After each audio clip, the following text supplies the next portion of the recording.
So thank you very much for the invitation.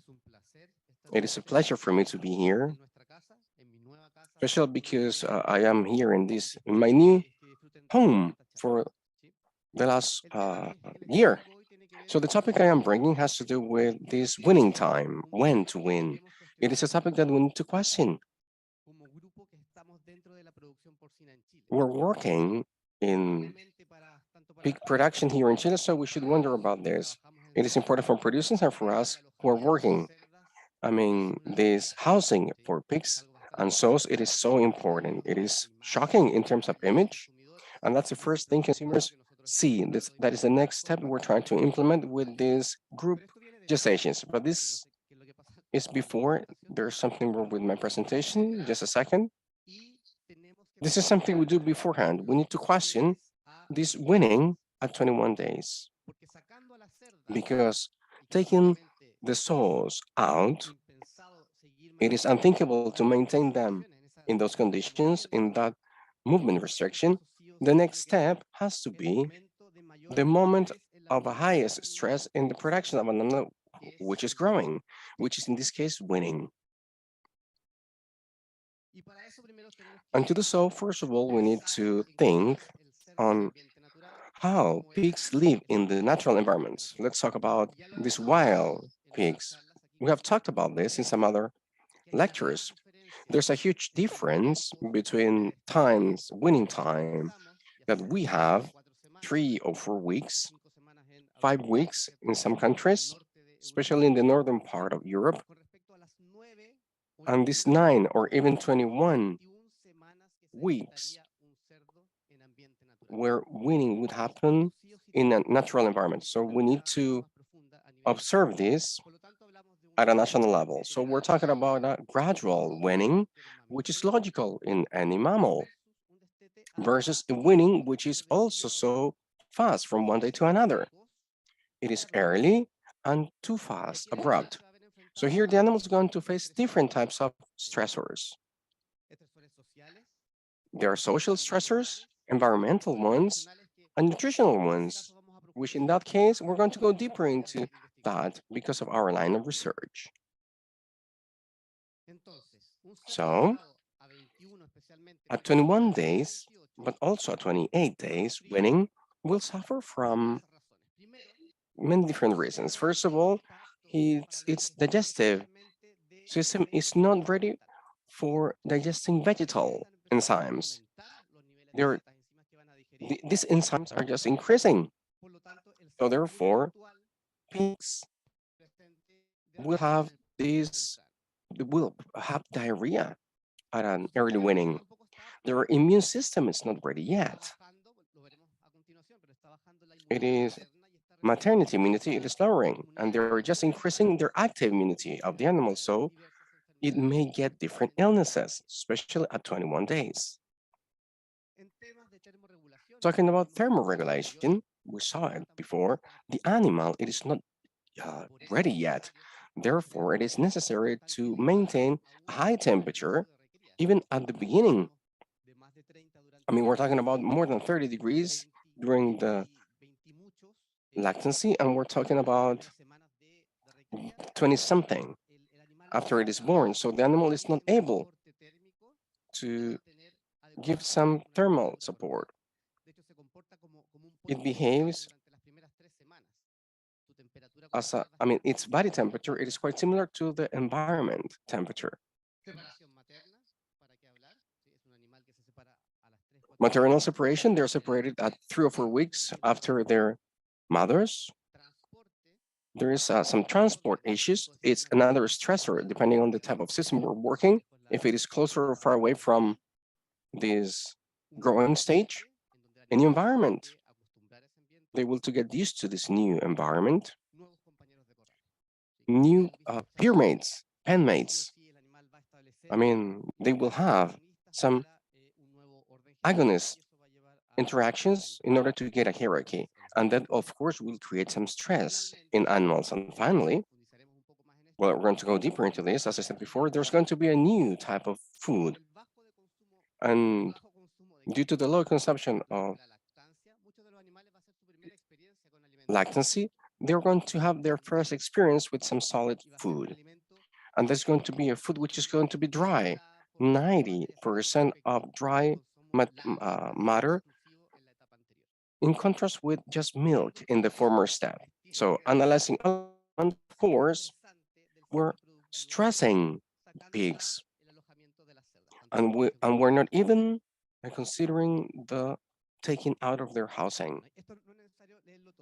So we don't really need to read everything. I just want to remind you, I mean, this chapter 7.13, where there is a stressing, this is a stressing procedure that will depend on size, maturity, and postponing weaning up until 4 weeks. It's going to create a better immune system, lowering of diarrhea, and less use of antiviral elements. So this is good for the environment and also for the animal. And here there are many different direct measures that I'm not going to go deep into. Not long ago, another speaker also talked about the European regulations. And here I have a paragraph from this one. Piglets should not be weaned before being 28 days old unless not being weaned might be harmful to the welfare of the health of the mother or the piglet. So when we see Europe, we also need to see, for instance, at which day we're winning here in Chile. So why are we winning at 28? I'm sorry, at 21 and not at 28 days? So it is quite evident, I mean, in order to increase the number of deliveries per sow per year, to increase, therefore, the number of piglets per sow per year. But when you get here, it is not so evident increasing the kilo of animals which are weaned per sow per year. So there are different papers which say that this is not so clear, and it is not clear when the productive parameter, it is how many kilos are produced by sow per year. So that is what we should analyze, not only how many pigs are weaned per sow per year, because we can also do this weaning in mice, rats, and not in pigs. Another reason for keep on working with 21 and not 28, it is the possible transference of pathogens from the mother sows from the piglets. And there's plenty of evidence that shows that this is not so. And the last one, it is this sow's energetic balance. If piglets are 28 and not 21 days, they're going to consume the sow. They're going to suck hair oil. And we need to talk about something which is so controversial. Where should we have the hyperperipheral? Sometimes we have more piglets and mammary glands. So that is also we need to consider and wonder about.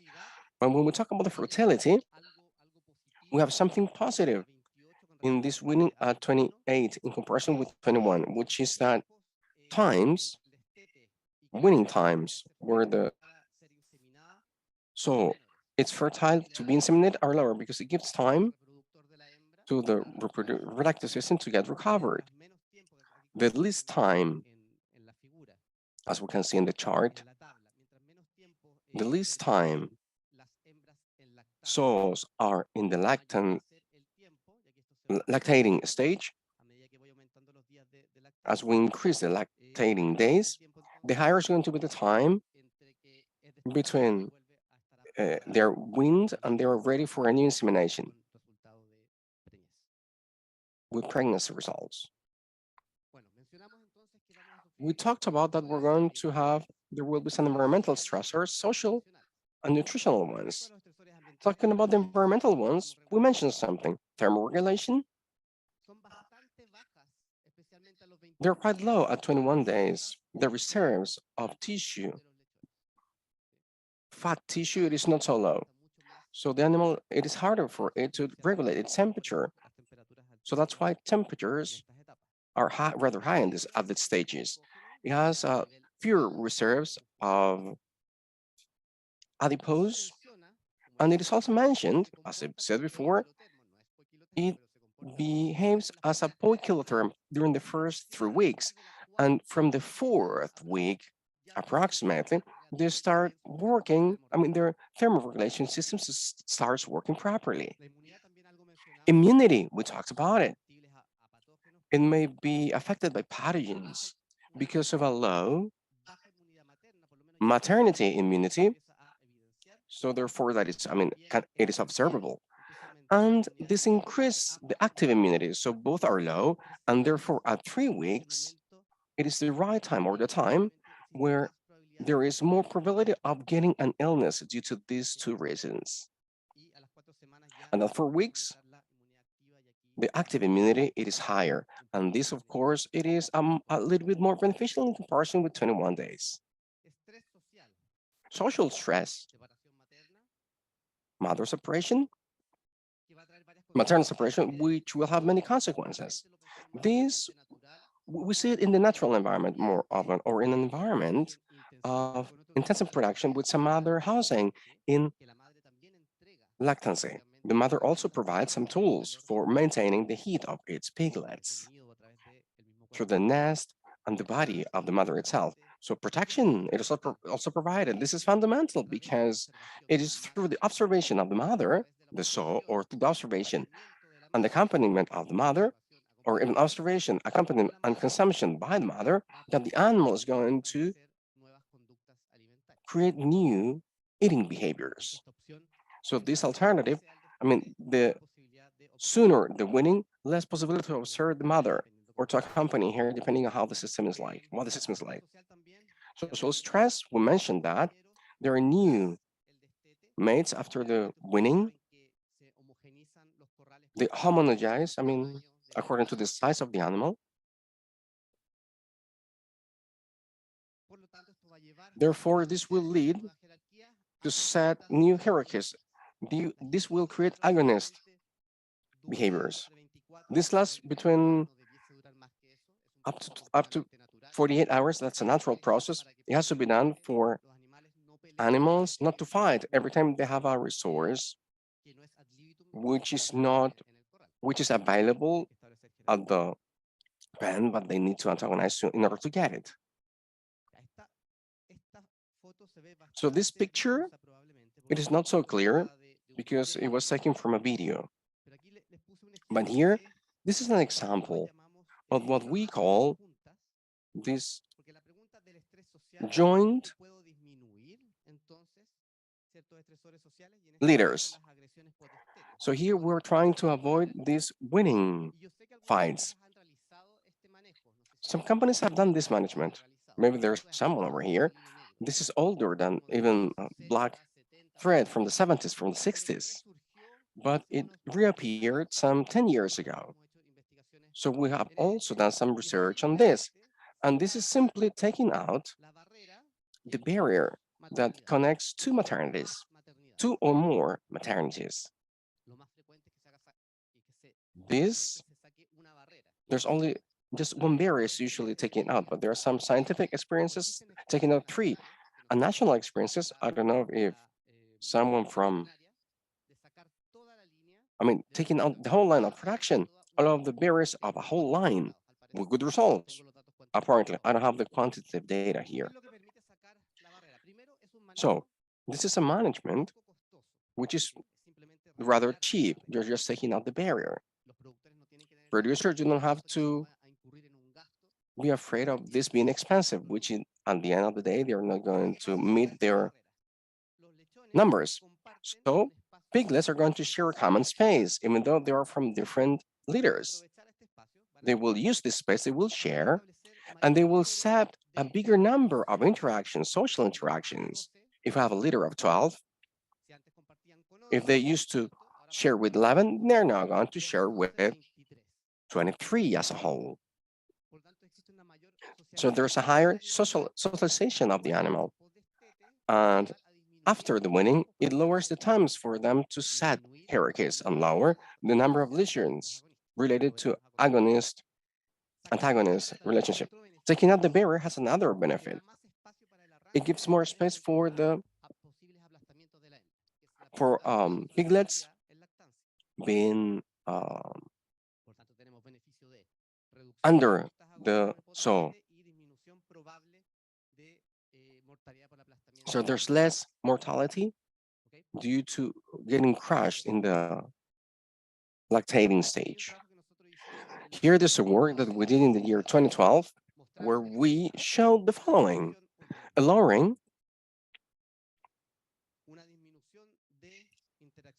in the aggressive interactions. In red, we have those liters that were, the bears were taken up between 2 liters, and in black, we have the classical barriers.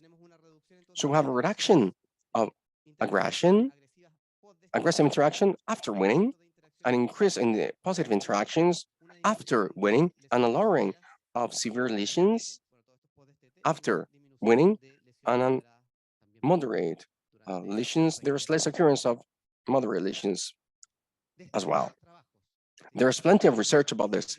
Matanako 97 has a really interesting work, Salazar in 2018, and so on. And many other works of joint leaders have shown that at least, and this is important, at least there is no difference, productive differences between the treatments. And since there's no differences and there's a benefit for the welfare of animals, of course, we need to boost this type of management. We have to promote it. This is nutritional water consumption.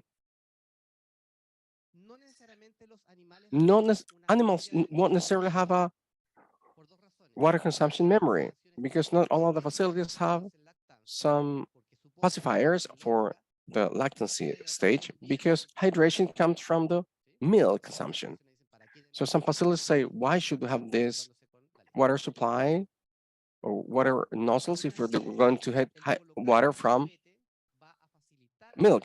But having this device will acknowledge the recognition of the nozzles after winning. Pigs not only need to learn to eat after the winning, they need to drink water as well.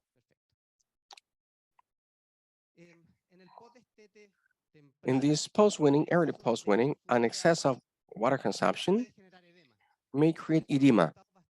These are quite interesting results that were presented in DPP 2022, where they didn't really know the conversion rates or indices because magically animal could gain weight not eating, and some studies where they did a meta-analysis discovered that this was due to the edema appearance during the first week after winning. So we need to be careful with the interpretation of results for lack of results during the first days after winning in considering when they're uh, gaining some weight. It is not necessarily positive when they gain some weight. And we also recommend to give water during the lactancy stage because you create a memory of consumption memory. Talking about food, the feed, animals just like us, just like our human beings, will suffer from neophobia. Animals do not know the feed and they won't know it because they have just drank milk only exclusively, even though they are given any other complement. And therefore, they will stop eating after winning. And you, of course, know that. We also talked about this deficit about digestive enzymes, comparing day 21 and 28. So this will also convey some problems. He will not have consumption memory. And according to our research group, it is necessary to use this cryptic. Once again, there are some producers that oftentimes they may say, why giving cryptic if it's one of the most expensive food in the whole system?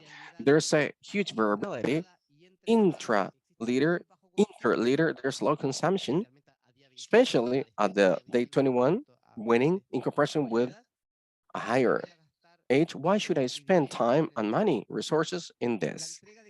So the liver of cryptic gives a consumption memory, which is so relevant, as we will see now. This is a graph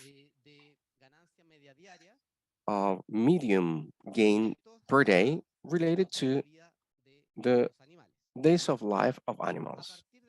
From the day 10 with hyperprolific sows, they cannot produce enough milk for the potential of growth of the piglets. It is not the lactancy peak.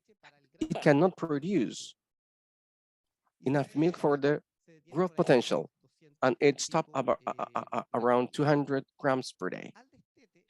At the winning stage, it is even lower. An animal may suffer from anorexia during 48 hours, which is a big trouble, and it's recovered little by little until it gets recovered before winning. This is the stage with the highest rate of stress and feed consumption or food consumption. Creep feed, though there is a big variety within the leader and inter creep and lower consumption, the benefit of it at the day 21 is that it creates a continuity, sensory continuity in animals.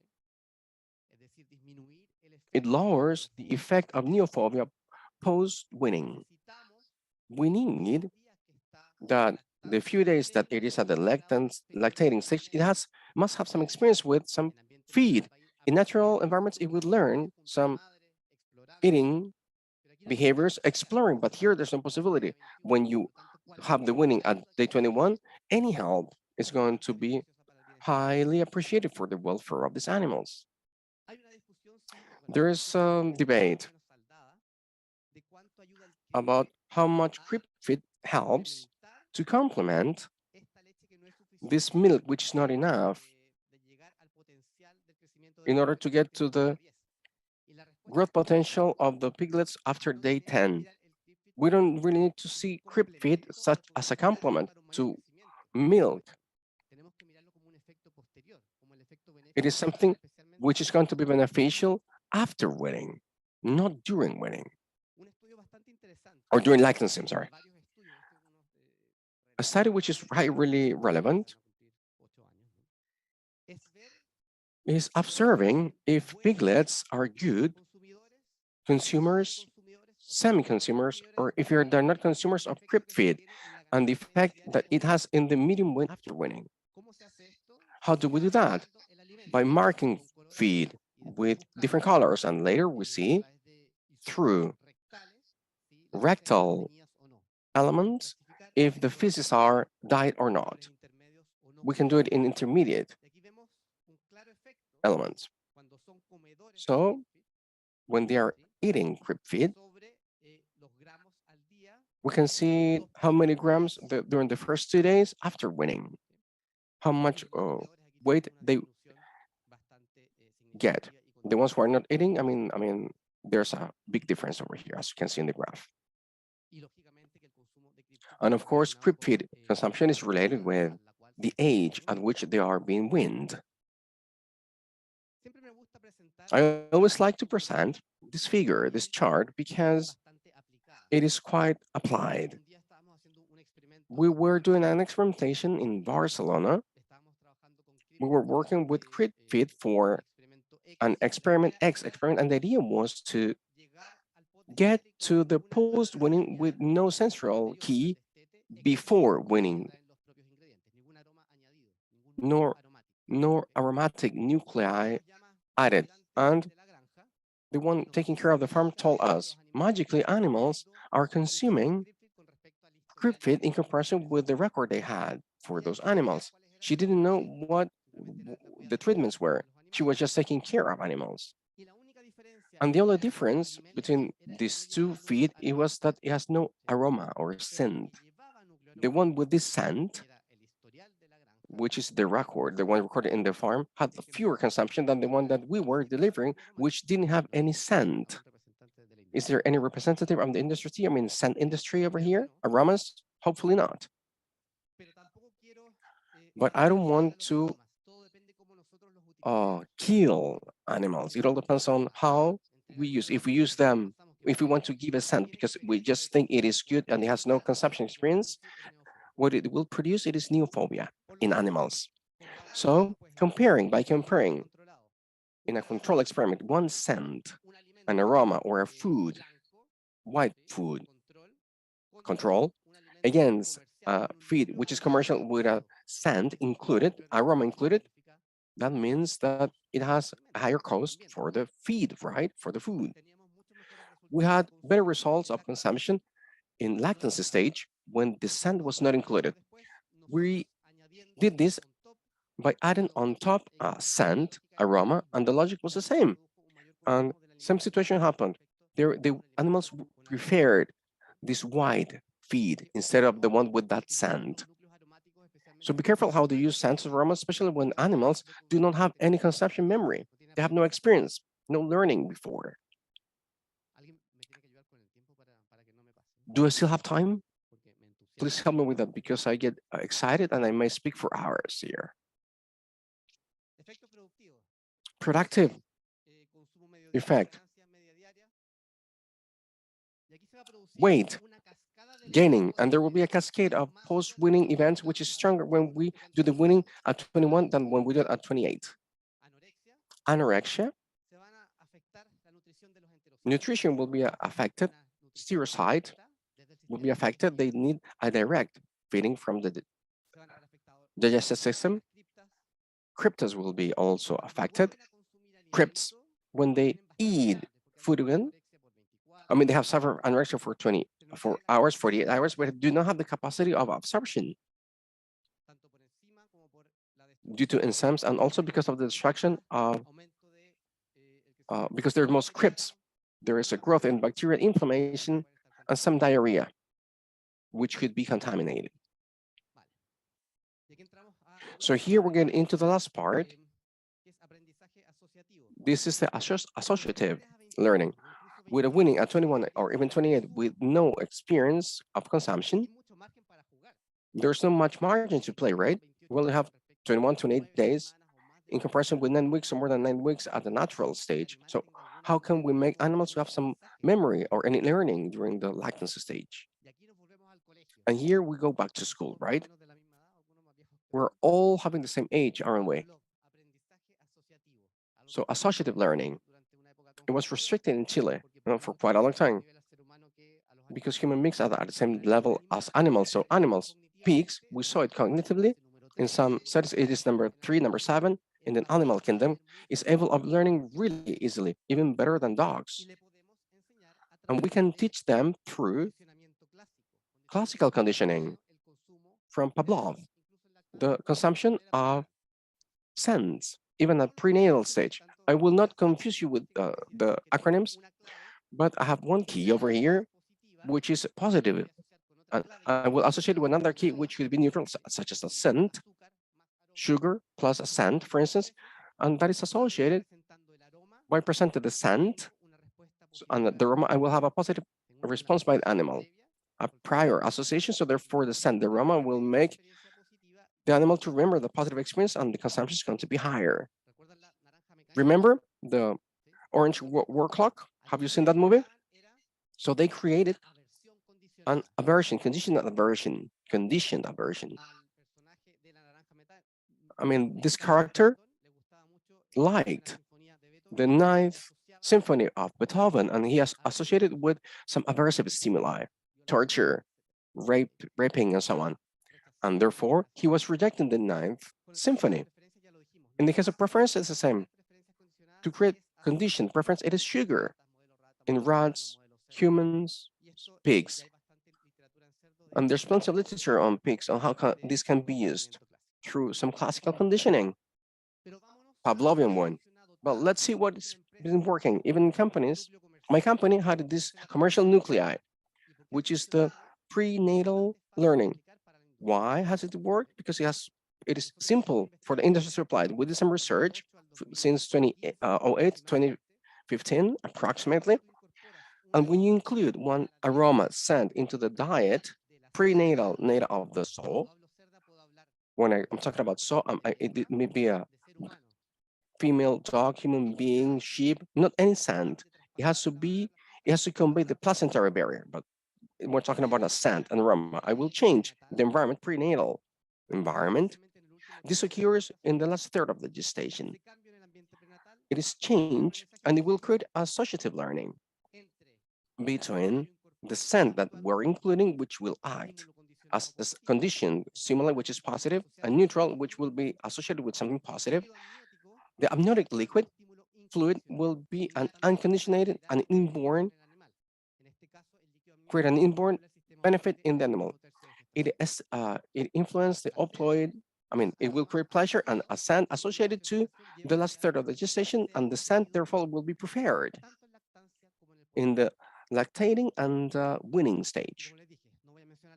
I will not mention the company, but there's a company selling this scent nuclei, and they tell you as pig producer must include it during the gestation, and the lady you have to include it, especially in the post-weaning stage. I have just little time. I will skip this, but we have done some trials with positive results, where we see that pre-exposed animals show a preference for this maternal scent in comparison with any other scent or any other control, such as water, in studies just with scent and without any feed. So this, taking into something which is more applied, we will have also seen that when including a product, commercial product, I won't mention the company or the brand, let's call it PDP at 4%, in all of the animals, animals will behave differently in their performance if mothers received the same compound during gestation or if they didn't. And when they have received it, someone, we're talking about trends, but for the industry, it might be important. So talking about weight, the ones who received this through their mothers, there was an approximately 700 grams with a difference. But in water consumption, food consumption, we have a trend of 0.07, with higher consumption of those animals who received this during gestation. I'm talking about gain, same situation, feed gain, where there's an effect of the prenatal consumption, in comparison with the after weaning stage. Okay, then, I'm finishing. 2 more minutes, please. Yes. So the social learning. This occurs, of course, in pigs, and what we think of it is observational towards a mother or a peer, or observational plus participation. And there's another one which is so interesting. We did a research from this Benef Gallup line, who's retired. He researched so much in rats and pigs can convey information about food through the food. Through the breath. They convey, these animals can explore a certain food in the environment, and the others would act as observers. They don't even need to observe it. They just need to stay at a place and they learn have a contact, close contact with with them who has had this experience of consumption. We have seen this in many different experiments, that in the short term, their feeding preferences change for that sensorial key that their peers had. I will skip this because we are running out of time. So this is more of the same. In the case of pigs, different from rats, it is necessary that animals are relatives. In the case of rats, it doesn't really matter, according to all of the Bennett and Talat studies. The animal has to be a relative, from the same litter. It has to do with the tension because of this new sensorial key. If you see someone who you really know, you're not going to pay that much attention. If there's someone who you don't know, you will observe the person, how he's dressed, the hair, shoes, and so on. If there's someone known, but with something new, it could be a red hat, your focus of concentration will just go to the red hat. And that's what happened here. When animal is unknown, the pig will explore everything in the other pig. When it is unknown and when it is known, it will explore those sensorial keys or factors which are different to the ones that he remembers, which is going to be the one on the mouth. So there's more contact mouth to mouth, and therefore there's this usually works when they are relatives or from the same litter. I will skip this because it talks about the same. Here, just remember some recent studies that compare days of winning days. 21 versus 35, higher cortisol levels at 21, higher vocalization, higher frequency vocalization at 21, 21 against 28, more aggressive behaviors, and more belly nosing,